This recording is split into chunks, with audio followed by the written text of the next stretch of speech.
Some defenders from up north. With more on the future of Stony Brook and other Division I programs, our college report with Jimmy and Eamon. Oh my goodness, what a pass and what a shot!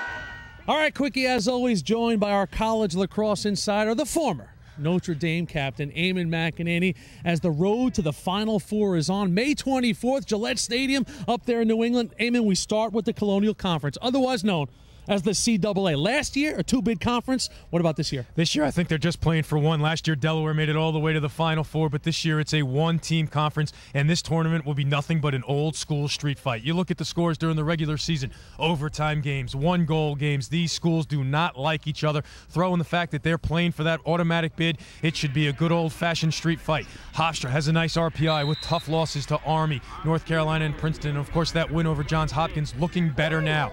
Drexel, Hofstra, Delaware, all playing with their postseason lives on the line. All right, let's move over to the America East. You know, the Tri-State has seen a lot of kids go up to Albany, New York and play for Scotty Marr and the Great Danes of Albany. But, boy, do they need to finish with a flurry to get into the tournament. Last year in the conference tournament, the Great Danes were playing with house money. Not the case this year. Too many early one-goal losses for the Great Danes. The game against Stony Brook will be a huge one. They played on Saturday. That was nothing but a glorified scrimmage to see who would wear the home jerseys in this one. People think UMBC is in, so if you are a fan looking for an at-large bid, you want UMBC to win the America East tournament and not steal one of those at-large bids. But Albany playing pretty well right now. Should be a great game between Albany and Stony Brook. All right, let's talk about the inaugural Great Western Lacrosse League. I feel like we should be sitting on horses when we talk about this tournament. But to your guys, Notre Dame, do they have a shot to go at large? Well, you know, Jimmy, I don't think so. I think the Irish are skating on thin ice after blowing that 6-1 lead to Denver. The Notre Dame was sitting pretty going into that game.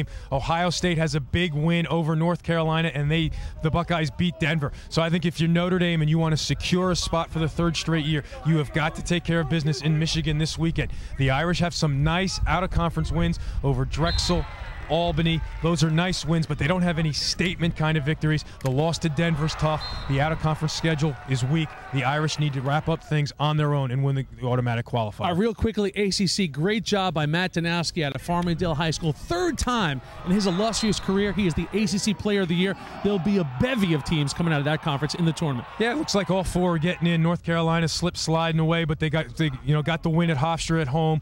So I think all four are in. Maryland, Virginia, Duke, and North Carolina making it to the field of 16. All right, if you have a question for Mr. McNaney, of course, all you have to do is log on to sportsgist.com. It's Ask Eamon time. Just log on, either sportsgist.com or, of course, msg.com. Click on the Game On and ask Eamon a question. He will answer it on our Pontiac Game of the Week every Sunday morning at 9 a.m.